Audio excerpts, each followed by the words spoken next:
Hey guys this is Soubhagya. So ഇത്രയും ഇരുട്ടെന്തിൻ്റെയെന്ന് വെച്ചാൽ ഞങ്ങളൊരു 4:30 4:45 ആയപ്പോഴത്തേക്ക് ഞങ്ങൾ സ്റ്റാൻഡിലോട്ട് പോവാണ് രാവിലെ തന്നെ. അപ്പോൾ ഞാനും അമ്മയും കൂടിയാണ് പോകുന്നത്. എങ്ങോട്ടാണെന്ന് വെച്ച് കഴിഞ്ഞാൽ നമ്മൾ ട്രിവാൻഡ്രത്ത് പോകാൻ വേണ്ടി. അപ്പോൾ ഞങ്ങൾക്ക് കൂടെ കുറച്ച് ആൾക്കാരും കൂടി വരാനുണ്ടായിരുന്നു തന്നെ.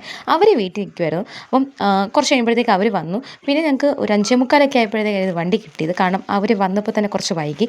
സീറ്റ് കിട്ടി. അതിനൊരു വലിയ കാര്യമായിരുന്നു. കാരണം അവിടെ വരെ പോകണം. അപ്പം സീറ്റൊക്കെ ഭയങ്കര പരിമിതമായിരിക്കും. കാരണം അത്രയ്ക്ക് നല്ല തിരക്കുണ്ട് തിരുവനന്തപുരത്ത് പോകുമ്പോൾ. അപ്പം എനിക്കെന്തായാലും ഏറ്റവും ഫ്രണ്ടിലാണ് സീറ്റ് കിട്ടിയത്. ഏറ്റവും ഫ്രണ്ട് എന്ന് പറയുമ്പോൾ നമ്മുടെ ഡ്രൈവറിൻ്റെ ഒക്കെ തൊട്ടടുത്ത് നമ്മുടെ ബാഗൊക്കെ വെക്കുമല്ലോ ഏറ്റവും ഫ്രണ്ടിൽ. അപ്പോൾ അവിടെ ആയിരുന്നു എനിക്ക് കിട്ടിയത്. കാരണം എനിക്ക് നേരത്തെ ഒരു സീറ്റ് കിട്ടി. ബട്ട് ഞാൻ അതൊരു അമ്മയ്ക്ക് വേണ്ടി മാറിക്കൊടുത്ത് ഞാൻ ഫ്രണ്ടിൽ പോയിരുന്നു. അപ്പോൾ എനിക്ക് വീഡിയോ ഒക്കെ എടുക്കാമല്ലോ എന്ന് വിചാരിച്ചിട്ടൊക്കെ പോയിരുന്നത്. ബട്ട് എനിക്ക് അവിടെ ചെന്നിരുന്നപ്പോൾ തന്നെ ഫോണൊക്കെ എടുത്ത് ഇങ്ങനെ വീഡിയോ എടുക്കുമ്പോൾ തന്നെ ഒരു ചെറിയ ചമ്മലോടുകൂടിയാണ് എടുത്തത്. കാരണം ഞാൻ ഒരു ഇൻട്രോവേർട്ട് പ്ലസ് എക്സ്ട്രോവേർട്ടാണ്. ഞാൻ ഇടയ്ക്ക് ഇൻട്രോവേർട്ടും ഇടയ്ക്ക് എക്സ്ട്രോവേർട്ടും ആവുന്നൊരു ഡ്യുവൽ പേഴ്സണാലിറ്റി ആണോ എന്ന് ചോദിച്ചാൽ എനിക്കറിയില്ല. ബട്ട് ഇങ്ങനെ ആവുന്നൊരു വ്യക്തിയാണ്.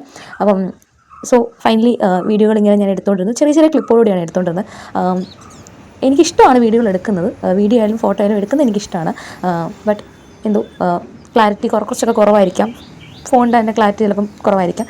ബട്ട് എന്തായാലും ആസ് യൂഷ്വൽ നമ്മുടെ ഇഷ്ടം അല്ലേ നമ്മൾ ചെയ്യുന്നത് എന്താണെന്ന് വെച്ചാൽ. അങ്ങനെ ഞങ്ങൾ മെഡിക്കൽ കോളേജ് കഴിഞ്ഞു. ഇനി തമ്പാനൂർ സ്റ്റാൻഡിലോട്ട് പോവുകയാണ്. കാരണം മെഡിക്കൽ കോളേജ് ബോർഡായതുകൊണ്ട് തന്നെ ഒരുപാട് ആൾക്കാർ അവിടെ ഇറങ്ങാനായിരുന്നു. സോ അങ്ങനെ ഒരുപാട് സീറ്റും ഒഴിഞ്ഞ് കിട്ടി. അങ്ങനെ എനിക്ക് സീറ്റ് മാറി.